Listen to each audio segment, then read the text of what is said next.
Welcome in, everyone, to the PHNX Rising Podcast. Nice to see everyone on this beautiful Thursday. Hope you like the upgrades to my room here. We're no longer in the Dungeon of Darkness. It's not your room. That's why, Max. It's not your room. Hey, what? You don't have a giant exit sign in your room, Owen? All right. Well, I'm actually remodeling my entire place. I thought you would like what I've done with the place, but clearly not. Anyway, I am. It's also, I can even see State Farm Stadium in the back there, Max. Man, maybe I just got a nice apartment view. What you want from me? All right. Well, Owen blew my cover. I am here in the lovely bowels of the BetMGM Sportsbook at State Farm Stadium. But of course, I am Max Simpson. I can never get through my intro without being interrupted by the one and only Mr. Owen Evans. How we doing today? I mean, you keep making me intervene, Max. I'm sorry. I'm putting it on you. Oh my goodness. All righty. Well, we have quite a lot to get into today. Definitely some fun U.S. men's national team stuff later on in the and Mexico recap later in the show. Of course, with some updates from the team. But first and foremost, we got a match on Saturday. We got a match on our hands with San Antonio FC. How are we feeling, Owen? I have no idea what to expect in that game.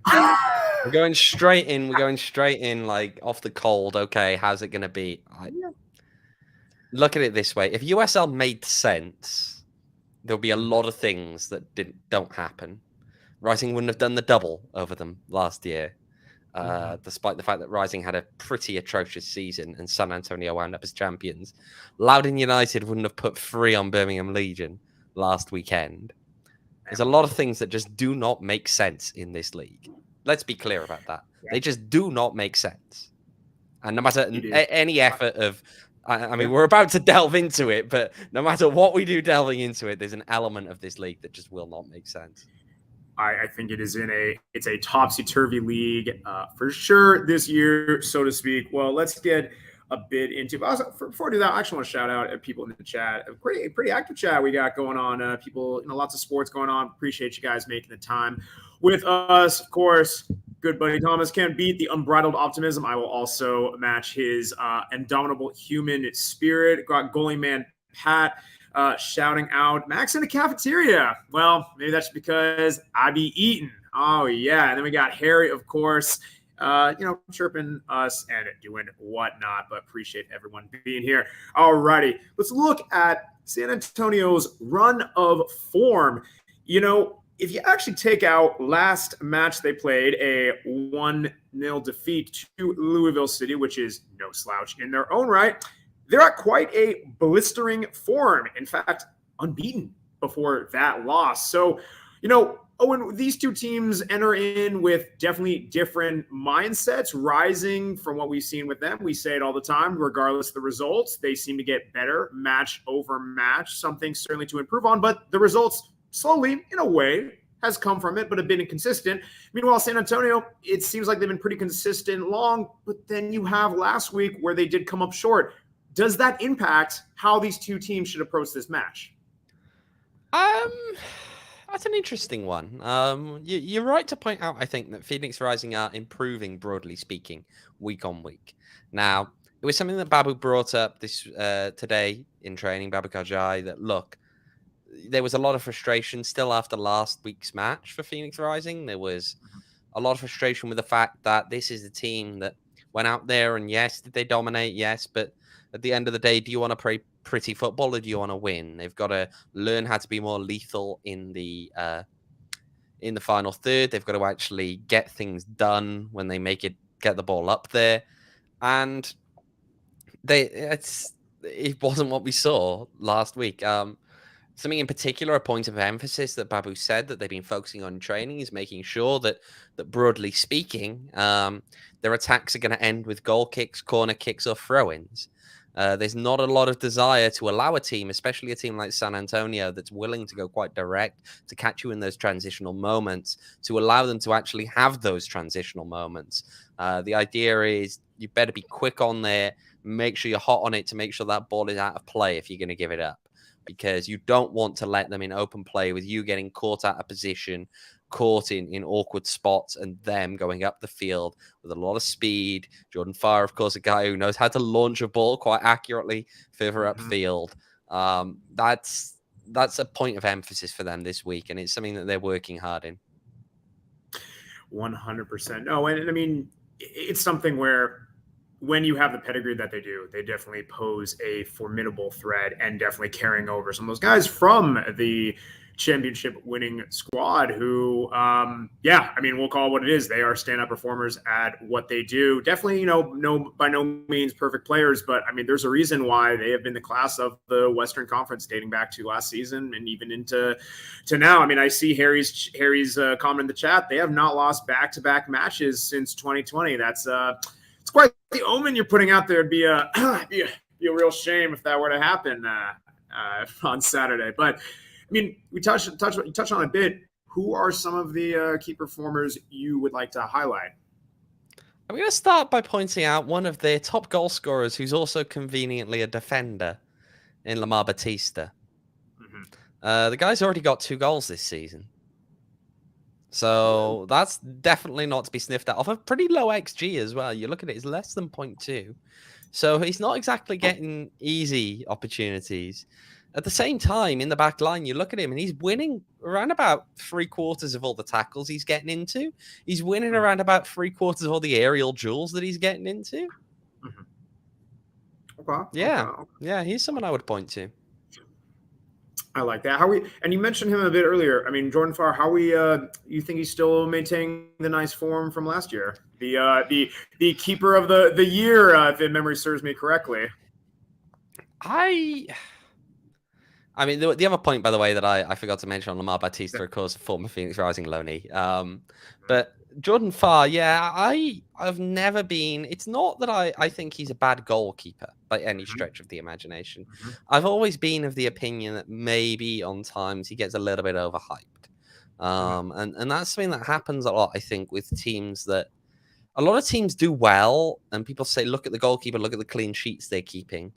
To me, often it's a weird one. You'll find a lot of the better goalkeepers sometimes play on worse teams.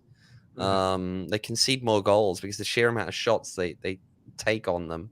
That's a lot harder to deal with. It's harder to be a goalkeeper for a mediocre or mid-table team than it is to be a goalkeeper for a top team. Look, I think Jordan Farr's got an awful lot of talent. I think that he's definitely going to approach this game from a very different approach than Rocco Rios Novo in a lot of ways. Again, as I said, Rocco Rios Novo, yes, he's often involved in the build-up play for Phoenix Rising, but his build-up play involvement is usually short. He's looking for distribution among that back line, and you compare that with a guy like Jordan Farr, who is, look, they're long balls. They're a little bit better than just long balls. I will be completely fair to him in saying that. They are often quite targeted, and they are how some of those attacks kind of ultimately begin. You look at some of the numbers that he gets, how many goalkeepers do you necessarily expect to be tallying expected assists? Well, Jordan Farr does. Yeah, that's not quite something we've seen. But I think even Ryan, you talked about a bit how this team, the San Antonio, they're not afraid to be a bit more direct. They're not afraid to go at a team. And you mentioned something to me earlier in the week how they really don't mind if Rising has a bit of the ball, something that we have seen. A couple of Rising opponents take that same approach, and Rising has had varying degrees of success with these opponents. How do you feel that San Antonio matches up regarding, let's say, some of the other opponents Rising has faced? Again, I mentioned that they were really the class of the Western Conference so far, but is there a possible blueprint to follow? It's a good question. I think that it's going to be a tricky one. I'm not sure there is a clear blueprint, really, because this team is a smart team. The other thing about them is that they're very hard to judge week from week because there's been so much turnover with the fact that you've got players who are not fit. You've got players who are, I mean, it's not a deep squad. You saw the number of academy kids that they ultimately had in the Open Cup game. And they were all registered. They were all registered first-team players, technically, because that's where the team is in terms of depth. They don't have a huge amount in there. And when they suffer through an injury crisis now, like they did last year as well, actually, early doors, and Rising managed to take advantage of that last year, then I think that's something that, from Rising's perspective, I don't know, maybe you managed to take advantage of it again now, but it's tough to really, I think, have a blueprint on how to beat this side because, again, they are a high-pressing side that at the same time are not very possession-based. Look, you have to try and keep the channels closed off in the way that Rising did against Monterey Bay. You have to do that better than they did against Monterey Bay, and that's not, they did a bad job against Monterey Bay. You just have to do it better. Again, they're defending league champions for a reason. And so, hey, it will be a full squad to Harry's point here, yes, but that's because they're bringing guys in. They're utilizing these 25-day contracts, of which you're allowed. I know some people have been asking here how many of them are allowed, 2, actually, at a time. And that's why some guys have had to be brought in on loan signings or other kind of moves like that. But it's going to be an interesting one. And again, that's the thing. They change week to week. So really knowing quite what to expect. And same with Phoenix do. Yep. Yeah. Yeah, I got you. Well, I mean, if I'm recalling correctly, you did actually have a chance to hear from some Rising players on their thoughts on San Antonio specifically. Yeah, so let's have a listen now, actually, to... I'll tell you what, we'll start with Babacar Jai, just talking about kind of how to take on San Antonio. Yeah, I think that's the challenge we need. We have a very great group of guys and very talented people, so we need this kind of challenge to send a big message in the league. I think what we need more is to match their energy because they're going to come with intensity. For me, it's personal against them. I've been playing against them since I started my pro career, and I know how it is. I know how it is to play against them and what it requires to be on that field to finish 90 minutes against those people. So winning that game will be a really big thing for us as well. He mentions personal there. He mentioned personal quite a bit, actually, when we were speaking about San Antonio. This is a game that he takes quite personally. I mean, of course, a former RGV player. So he's got a bit of that Texas link in there, but he seems really up for this game. Really up for this game. And it's important that he is, given where Phoenix Rising is more broadly. I love that. Well, no, it's a bit of renewed momentum, and I know we'll talk a bit as well of how kind of the last year's performances, even though there's not as many holdover players, still kind of motivates a team. It still kind of shows you that even if you're a player coming in who maybe wasn't on the squad last season, that still carries weight of, hey, we had their number twice last year, even in a down season. That's something that it kind of motivates you a bit. Yeah, and it's. Look, I just jumping time. Here's all the Babu hate comes into the chat now. The jumping tackling coming. Babu gonna get sent off. Okay, but yeah, I mean, as a team, I think it was something they managed to. I mean, there was a point last year where I believe Phoenix Rising were the only team to beat San Antonio, and they'd done it twice. It's. it's definitely going to be, I think, a little bit of bad blood there because, look, again, San Antonio parade all this Champions Night stuff out on this game. Yeah, they're doing it against the only team they couldn't beat in their championship season, the only team that actually did the double over them. And so I'm intrigued by that. I'm sure on San Antonio's side, there's going to be an element of wanting to set the record straight, and yet I don't know. Phoenix Rising are moving in the right direction. Clearly, they had a team last week who tested them in terms of their willingness to go direct. Again, it's a different kind of test this week, but still, we'll see. 100%. Well, yeah, it's definitely going to be a test. I mean, whenever you have this team come in, we keep on saying it, but it's just the fact of the matter. But, I am curious, right? Because we kind of brought up the kind of blueprint question a bit, and we mentioned a bit on Tuesday of like flirting with the idea of, is that Monterey match a blueprint for them? And I heard that you got some intel from Juan about his thoughts on that comparison. Yeah, let's listen to that now. Juan talking about kind of the differences between Monterey Bay and San Antonio. At the end of the day, the games are won in the two 18s. It's how do you defend in your 18 and what do you do on the opponent's 18. Last game, I believe, we were very, very good in between both of those.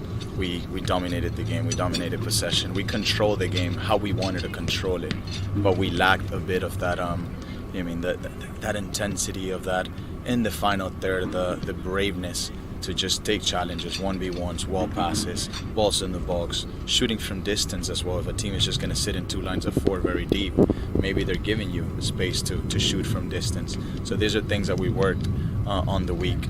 Differently than Monterey and respecting Monterey a lot is that San Antonio they're gonna press. They take pride on that. They take pride in not giving teams time and space on the ball. They take pride on going at people and being intense. And they call themselves the mentality monsters, right? So it's gonna be a battle. It's gonna be a battle for us. And Monterrey kind of sat a bit deeper, just like you said. They absorb pressure. San Antonio absorbs pressure on the box, right? But then higher up the field, they're gonna press us. And you guys know us by now. We have a clear identity, and an identity doesn't shift regardless if we play at home or we play away. So we're going to go over there to do our game plan, to stay loyal to our identity. And we're putting together a full week of work where we challenge, where we demand, where we push the players to keep getting better at the things that we need to improve, to strengthen the things that we're doing well. And we want to go to San Antonio to win. 100%. No, go ahead. You know what's actually, and I think here's something I'll toss out a little bit as you're talking about the blueprint earlier. Let's talk a little bit about their loss to ALLCITY last weekend.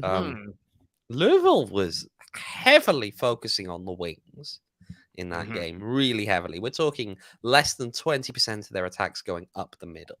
Everything was wing based. They created only 4 chances, and so yes, they win. But it wasn't really a big chance creator for them to try and go in that way. Now, Rising doesn't attack quite in the same way down those wings, does it? Yes, there's pace. You've got Uzo on the one side. You've got presumably, and again, we're guessing here. We aren't quite certain what Juan is going to plan to do in the absence of Gabi Torres, but you've got probably Babu on the other side of the pitch. That's very different from. I just don't think that they're going to go quite as wing based as we saw Louisville last weekend. Yeah, no, 100%. And I think it's kind of the balance of what he said of you are looking to play your strengths and not necessarily go off of what the opponent's doing. But you also have to kind of, you want to play your game and you want to take it to them. But it is a bit of that gamesmanship of you have to be able to play situational football and know where the matchup is. So, I think I agree with Juan. It's saying all the right things. It's finding the balance of it. You also just have to strike that balance on the pitch, especially when we talk about it. San Antonio, they are replenishing their squad. They did bring on a couple new players, and you have a highlight on one of them. Yeah. So one of those players, actually, we spoke a little bit about this on Tuesday. San Antonio, one of those new players they just brought in, Jorge Hernandez. I did ask Juan about what he thought about that addition. Let's have a listen. Cleverness, awareness in between the lines, being able to turn and and then playing players that are making runs to spaces. They're a team that, I mean, San Antonio can stretch you if you're, I mean, I don't want to use the word if you're afraid of them, but if you respect them too much and then you stretch because you're just waiting for that direct long ball, they can stretch you. And if you're stretched versus San Antonio, they're going to win that second ball. It's going to go. Now, if that ball for San Antonio lands on a player like Jorge, this guy has a good vision to go forward and can pick a pass, can also go at people and dribble. And lastly, I think in set pieces, we all know his left foot, how clean it is and how sharp it is on set pieces. So I think it's a very good pickup for them. And I'll be very also interested to see how he uses him in a style that it's a lot different than him. But we've seen it with Parano and with technical players in the past in San Antonio that they still find a way to being able to utilize him.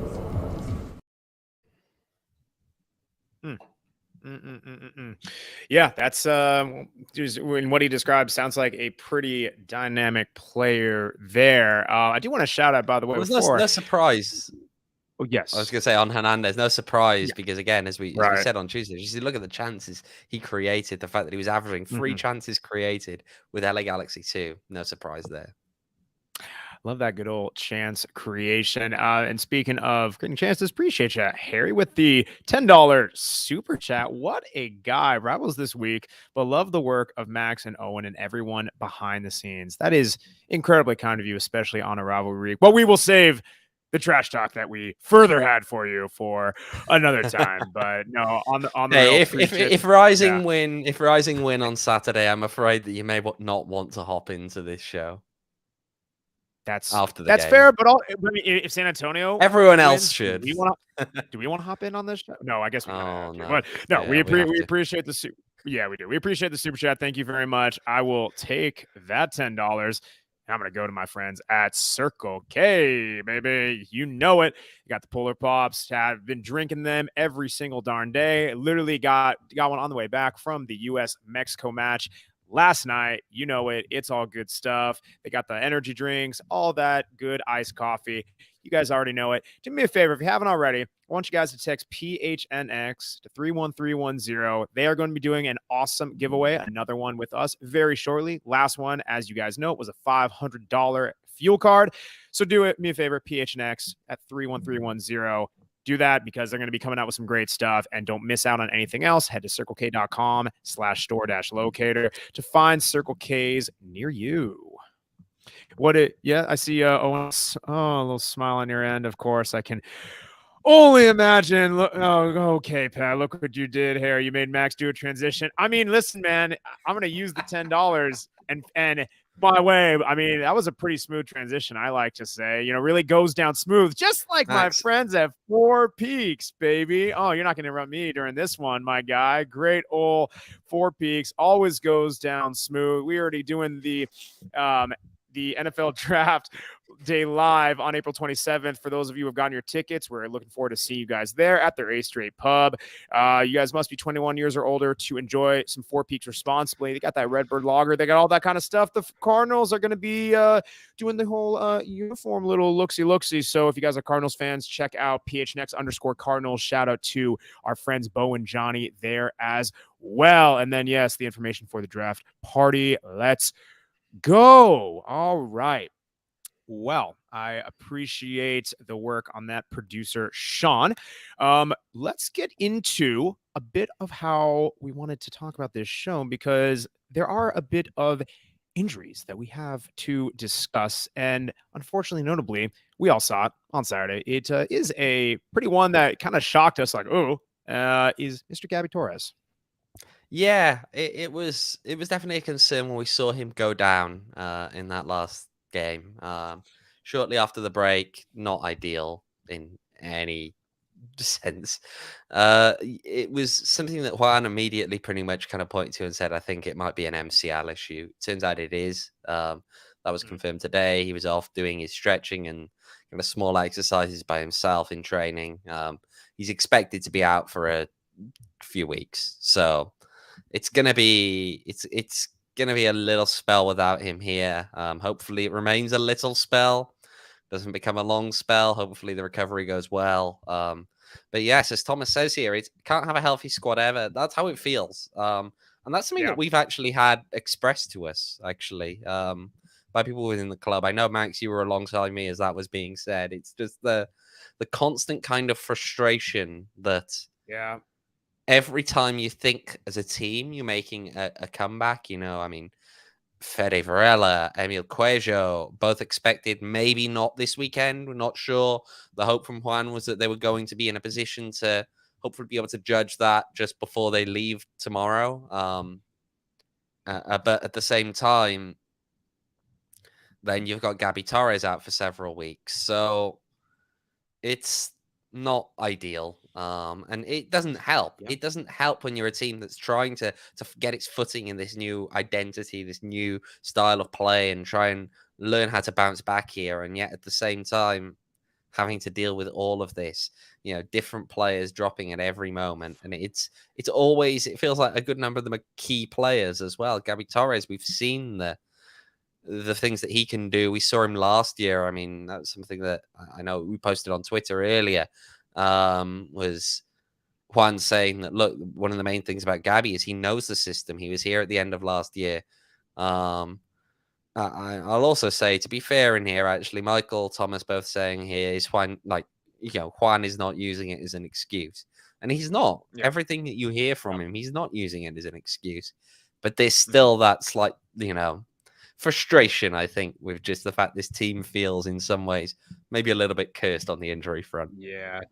Which is understandable. And I think the thing too is, it's never great when you lose consistent performers either in your starting 11 or in your squad, which all these players are. And, I'm not here saying, defenders or midfielders or attackers are more valuable than the other, but it doesn't help when a lot of these guys who are going down, those are your chance creators. And we've already seen Rising have a bit of difficulty finishing as it is when you have a Gabi Torres go down, who is responsible for numerous assists on the season, when you still have injured, players like an Emil Cuello or a Fede Varela, like it doesn't make it any easier. And it's fortunate, it is cool, next man up. And we have seen some guys come in who, the standard maybe doesn't completely drop off, but it is something that you are missing. If not your out-and-out starters, guys who play a good chunk of minutes. So that's a very tough thing to overcome as a team, no matter who you are.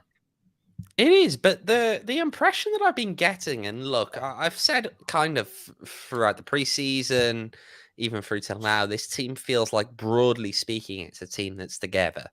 They seem to be getting on well with each other. They seem to be happy enough. That was interesting, actually, that Babu gave us a little bit of a kind of a peek, just listening to what he said earlier. And he said to us at the training ground today that, perhaps this season, the players maybe are buying into this system a little bit more than they ever really did last season. And that's big.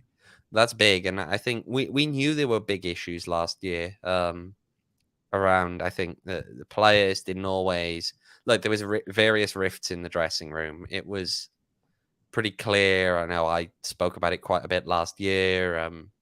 Things just weren't right in that team in a lot of ways. Mm-hmm. If this squad genuinely, as Babu is suggesting now, have really bought in to the kind of football that Juan is trying to implement, the fact that Juan is, very much the emphasis. You speak to any players and they'll tell you, well, look, everything that Juan always says is it's all about performance. It's never really about results necessarily. At this stage in the season, it's about performance and making sure they learn how to do the various things in the game model that he wants them to do.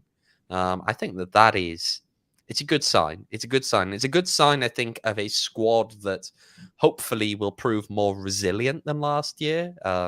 Again, at times last year, it felt like once the team started to face adversity, in some ways they were done, or they would rely on one or two players to pick them up out of that position. If they're really buying into this system, that's quite a bit different. Mm-hmm.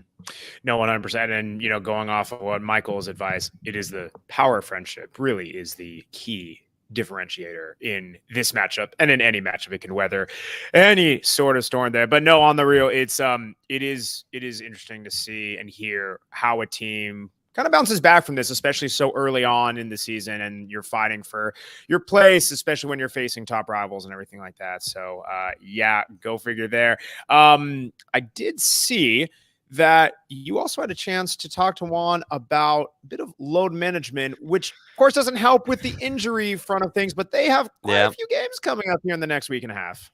They do. And you know what? The question's still in the video clip. It was kind of needed to give the right context. So I'm just going to toss it over to this clip now about me bringing up a certain rival of Rising to the east in New Mexico United. Obviously, it's going to be a very busy week with a midweek fixture next week as well. I know you're going to say that you focus on every single game, but the fans are going to look at that New Mexico game, especially with everything that happened last season, and want to see a result, particularly in that match. Are you going to approach that perhaps with more of a first team or more of a rotated team? We're going to approach every game the same way. I promise you. I told you, at the end of the day, Owain, I know what New Mexico versus Phoenix is. I understand it very, very well. And even when I wasn't part of the organization, when whatever happened last year, I was bothered and I wasn't here. I wasn't representing this organization. So with that, I hope I gave you the answer of the importance of that match. Obviously, we're thinking one game at a time, and we have to go to San Antonio first and make sure that we get the job done in a very hostile environment and in many, many ways and aspects. But then after that is we go to New Mexico, and we want to make sure that, we can do the things that we do at home. We can go over there and be a good team, put together a good game plan that leads to a very good result that our fan base is gonna enjoy very much, and also a lot of kids that are not here right now can enjoy it from whenever they're watching. Layers like an onion in that answer. I'm just saying, you start off with the side of things talking about, look, I understand what happened last year, and you kind of just listen to that and think, okay, he's giving the diplomatic answer here, but he gets it, and he's hinting at that. He gets it. Then you get to the end of that answer, and it's to talk about hoping to, quote, put together a good game plan that leads to a very good result that our fan base is going to enjoy very much. And also a lot of kids that aren't here right now can enjoy it from wherever they're watching. I wonder what he might be alluding to there. I wonder what. Gee, I wonder.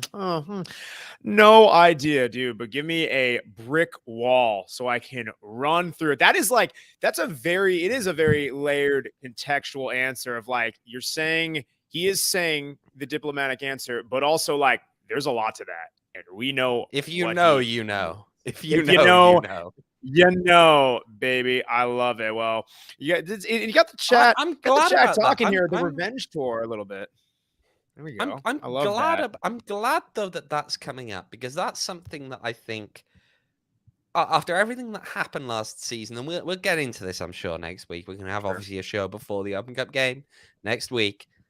I'm glad about that, because it was one of those things where you always wonder, look, I know ultimately Juan gets it. How do you transfer that information to the squad? How do you make it clear as well to them that, look, everything that happened last year, we need to think about that. When you have a team that hasn't been there, that hasn't been in that position, because a lot of this squad is brand new. Yeah. And I think to hear that from the head coach, to hear those kind of comments, alluding to it, making it clear, yeah, I'm thinking about it. I think that it's a very good sign. Now, to Harry's question here, do we think that he rotates the squad for San Antonio? Then, with the injuries, I doubt he pushes them for San Antonio. I would tend to agree that I think, personally, Emil Cuello and Fede Varela will not feature on the field against San Antonio. I think that they will be, as he kind of mentioned earlier today, sorry. If it's not for Saturday, they'll be Wednesday. They'll be ready to go on Wednesday. I would tend to lean towards Wednesday. I think that in a week like this, you probably push them. If they do travel to San Antonio, I expect they'll be on the bench. Maybe you get a very small run out, but yeah.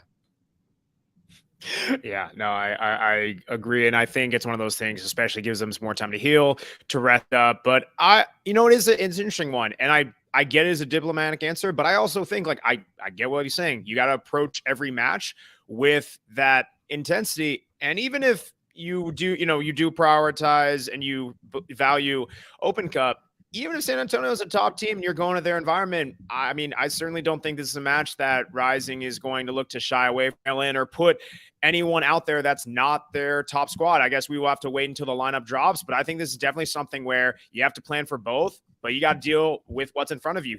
I think he's absolutely right. And, you have to be able to take it to big dogs. Let's call it what it is. Like, this is a statement match, even for the guys who have not been there last year. You don't even think you need that. You just need the motivation of you beat not only who's in front of you, but you're beating the class of the West where, knock on wood, you're making it towards playoffs. And with a higher seeding, this is someone who you very well could face come that end of the season.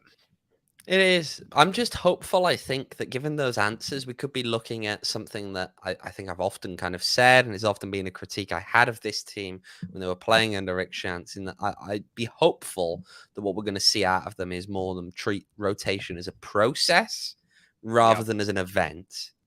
There's nothing wrong with swapping a couple of players out every game and making sure that you've got a squad that's maintaining the load that they ultimately can manage. There's nothing wrong with that. The problem comes when you try and swap 8 players out in one go. That's where the issue comes. You've got to be smart. You've got to plan how you're going to do this. And I think that's probably the right way. I mean, again, just looking at what happened last year, I mean, Thomas is in there. He flat out is saying now in the thing about New Mexico, I want to dog them for what they did to those kids. Save it for the Tuesday show. Save a lot of them for the Tuesday show. Don't you worry. I'm sure we'll be speaking about that again on Tuesday. No, whatever could we be talking about? No, but on the real, it's definitely a balance for sure, as we say. Well, I get it. You want to dog at them to do with those kids. Something that I think you definitely cannot involve your kids in is our friends at OGs. You can't do that because you must be 21 years or older to participate in OGs.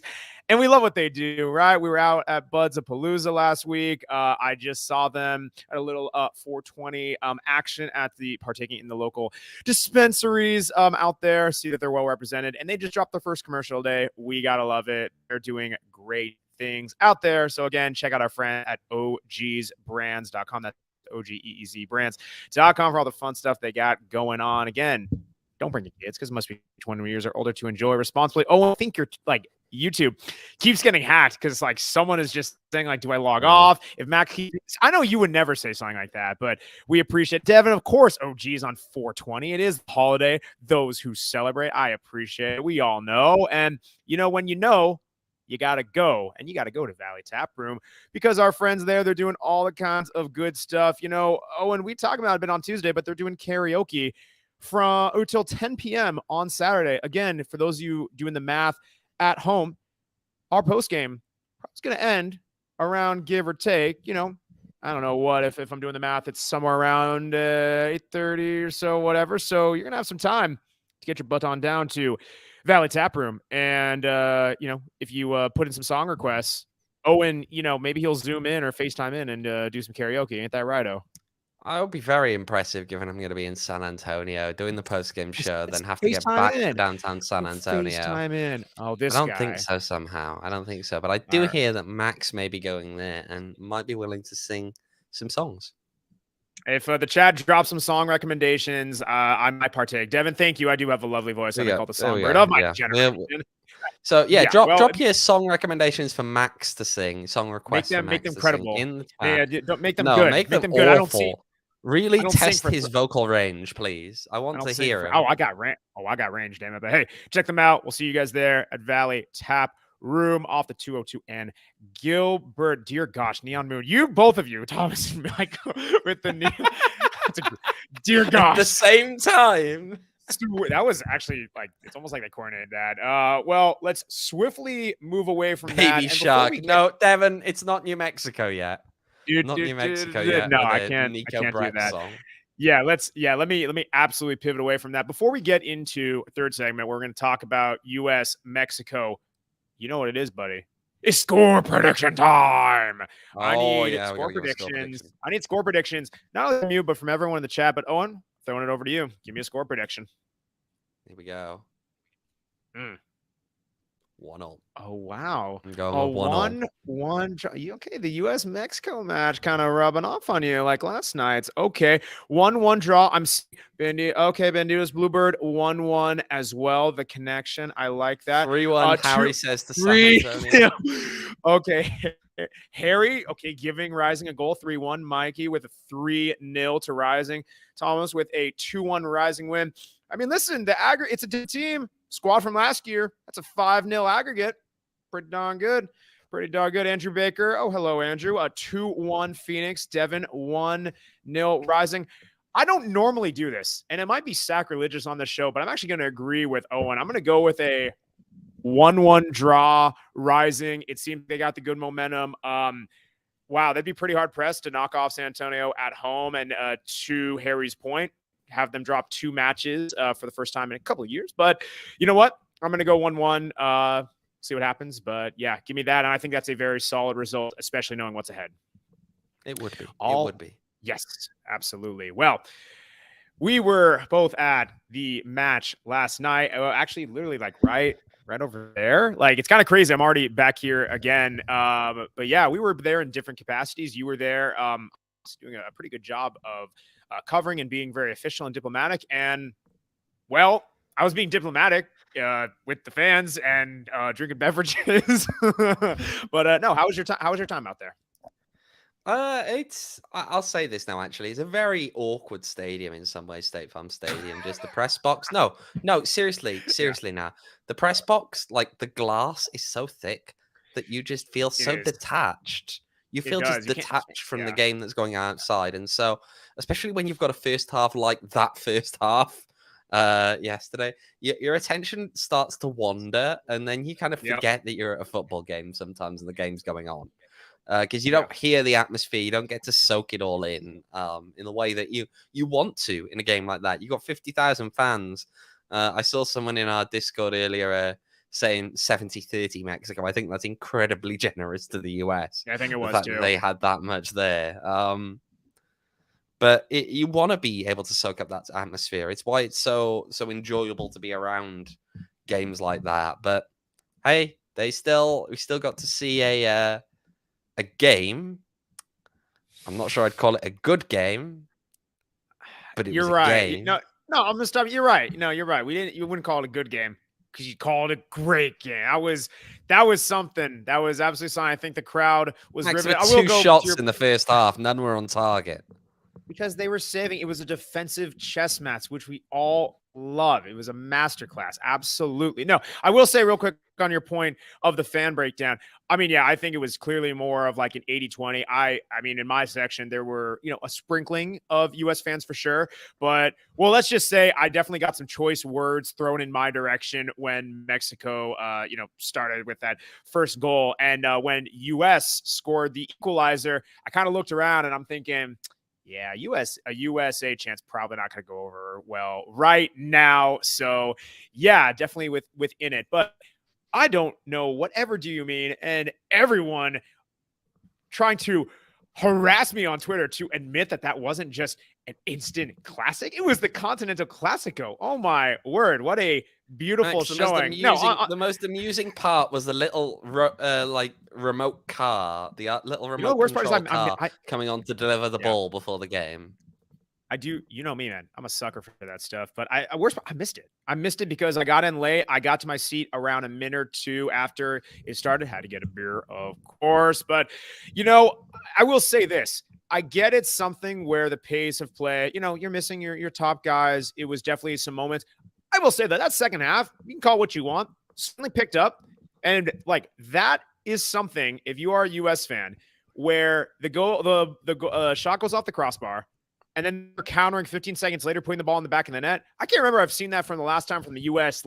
in ages. And that was again, I'm putting my U.S. hat firmly on. That was exhilarating. That was a heck of a goal. Love to see it. Serginho Dest, who needs to be in the Champions League with Milan. You can just play in the Continental Classico, torch a couple fools, go into midfield, and you start that counterattack, and it was something. Yeah, it was a game. I'm not sure. This I'm not sure guy. if the US really deserves a draw in that game. Oh to be gosh! honest. Oh And no! I felt as though I'm amazed. I felt as though there was actually a chance they get nicked at the end. But I tell you what, since Michael has mentioned it, Anthony Hudson, should we have a listen to some of his post-match comments? Ooh, Let's have a listen. Are there any players in particular from this game that you'd say stepped up and really made a case for perhaps a bigger role in the national team going forward? There's probably a handful of players. You know, I thought the subs that came on did a really good job. You know, to like implement the new sort of change of shape and also come on and give energy, and you know, players like Alan Sonora, who he hasn't been playing a lot for his club, and I think if he had done, he probably would have played longer, because he's someone that's, you know, likes to get on the ball. He's comfortable getting on the ball, and I think that's probably something tonight where we wanted more of, and that's something Alan gives you. I was so pleased for Aidan Morris. You know, I thought Aidan was fantastic. You know, I've known Aidan since he was with the 20s, and followed him ever since. And he's a kid that, I say kid, a young man that just keeps stepping up. Like whatever challenge is put in front of him, he's always going to step up to it. He's a tough character. So I was pleased with Aidan, and yeah, listen, there was a handful of players tonight that I thought did well. yeah. I mean, I think some of the guys that were brought on, like you said, Senor. I like it. I think something that I wanted to see, and I saw a bit more rotation from Mexico, but like I don't need to see a lot of the same guys that were out there for the U.S. And I mean, I'm going to say his name, and I think the chat might go nuts, but I know that there are a ton of Aaron Long fans in this, you know, chat, of course. But we don't need to see that, man. Like, we don't need to see it. I want to see some different depth and everything like that. But no, you know, it's going to be interesting, especially as the new manager, whoever they may be when they come in. A lot of Anthony Hudson, you know, shouts in this chat. You know, Thomas Hudson goated. I am seeing some Jesse Marsh chats. I'm surprised he's not in this chat again, or Bob Bradley. Maybe we get a reunion back into this chat. But yeah, they were featuring, you know, in the last couple of weeks in our show. We're making some nice appearances here, but it's I don't know. It's tough to evaluate a match like this with kind of what you got in front of you. I'll say that. Again, it's in a lot of ways, it's like an early preseason friendly. It's useful for the coach to get players out there, to get a look at them, to get the chance to work with them, to try some new things out with them. That's it. Yeah. But yeah, one other thing actually here, we do not have the video for this, but there were some comments from Juan today actually at training, because he went to the game yesterday, went out there with his family, and based on that first half, I'm trying to work out if Juan wants his kids to hate football or not. I mean, it's subjecting kids to that first half is, I'm sorry, Juan shouldn't do it. But he mentioned how it was weird. Like, it was the first time he'd ever been to a US-Mexico game. And he just found it so weird that it's a game in the US, and yet it's a Mexico home game, effectively. And that's something actually I want to touch on. And I know, Max, you knew this was coming. You knew I was going to comment on it. I did. I think this needs to be made clear for those of you in the chat, for the US soccer community more broadly. Yesterday is indicative of a very, very large problem in this country in terms of this game, in terms of an unwillingness to create an atmosphere, in terms of an unwillingness to show up in numbers. I am not expecting to see them outdraw Mexico necessarily, but the crowd of US fans that was there yesterday was, quite frankly, pathetic. I think that if Wales for a friendly drew the kind of numbers that I think US had in that stadium yesterday, we'd be a little bit concerned. And Wales has a smaller population than the Phoenix metro area. So just think about this. It's poor. And I don't think there are any excuses for it. I am tired of hearing Americans that will be gobby on social media and yet never show up in the stands. Show up, go and actually support your team. You're supposed to be at home.